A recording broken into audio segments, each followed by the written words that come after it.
crossing the body of water known as the thoroughfare.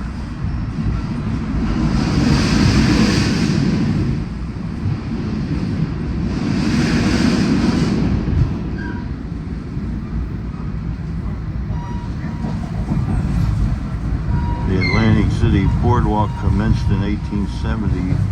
It was invented by Alexander Boardman, a railroad conductor. He figured having a boardwalk would prevent sand from getting into it. He figured having a boardwalk in Atlantic City would prevent